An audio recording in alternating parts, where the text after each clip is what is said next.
Genesis 19. The two angels arrived at Sodom in the evening, and Lot was sitting in the gateway of the city.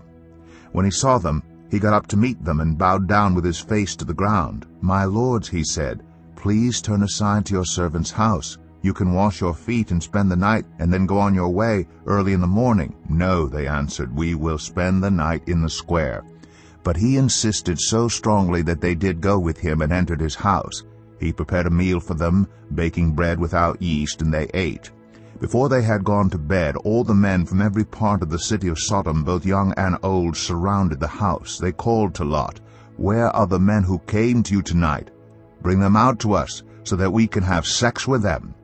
Lot went outside to meet them, and shut the door behind him, and said, "No, my friends, don't do this wicked thing. Look, I have 2 daughters who have never slept with a man. Let me bring them out to you, and you can do what you like with them, but don't do anything to these men, for they have come under the protection of my roof." "Get out of our way," they replied. "This fellow came here as a foreigner, and now he wants to play the judge. We'll treat you worse than them." They kept bringing pressure on Lot and moved forward to break down the door. But the men inside reached out and pulled Lot back into the house and shut the door. Then they struck the men who were at the door of the house, young and old, with blindness, so that they could not find the door. The 2 men said to Lot, "Do you have anyone else here, sons-in-laws, sons or daughters, or anyone else in the city who belongs to you? Get them out of here, because we are going to destroy this place. The outcry to the Lord against its people is so great that he has sent us to destroy it." So Lot went out and spoke to his sons-in-law, who were pledged to marry his daughters. He said, "Hurry and get out of this place, because the Lord is about to destroy the city." But his sons-in-law thought he was joking. With the coming of dawn, the angels urged Lot, saying, "Hurry! Take your wife and your 2 daughters who are here, or you will be swept away when the city is punished." When he hesitated, the men grasped his hand and the hands of his wife and of his 2 daughters, and led them safely out of the city, for the Lord was merciful to them. As soon as they had brought them out, one of them said, "Flee for your lives. Don't look back, and don't stop anywhere in the plain. Flee to the mountains, or you will be swept away." But Lot said to them, "No, my lords, please. Your servant has found favor in your eyes, and you have shown great kindness to me in sparing my life. But I can't flee to the mountains. This disaster will overtake me, and I'll die. Look, here is a town near enough to run to, and it is small. Let me flee to it. It is very small, isn't it? Then my life will be spared."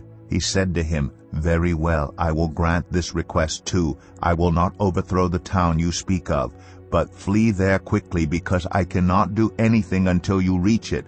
That is why the town was called Zoar. By the time Lot reached Zoar, the sun had risen over the land. Then the Lord rained down burning sulfur on Sodom and Gomorrah from the Lord out of the heavens. Thus he overthrew those cities and the entire plain, destroying all those living in the cities and also the vegetation in the land. But Lot's wife looked back, and she became a pillar of salt. Early the next morning Abraham got up and returned to the place where he had stood before the Lord. He looked down toward Sodom and Gomorrah, toward all the land of the plain, and he saw dense smoke rising from the land, like smoke from a furnace. So when God destroyed the cities of the plain, he remembered Abraham, and he brought Lot out of the catastrophe that overthrew the cities where Lot had lived. Lot and his 2 daughters left Zoar and settled in the mountains, for he was afraid to stay in Zoar. He and his 2 daughters lived in a cave. One day the older daughter said to the younger, "Our father is old, and there is no man around here to give us children, as is the custom all over the earth. Let's get our father to drink wine, and then sleep with him, and preserve our family line through our father." That night they got their father to drink wine, and the older daughter went in and slept with him. He was not aware of it when she lay down or when she got up.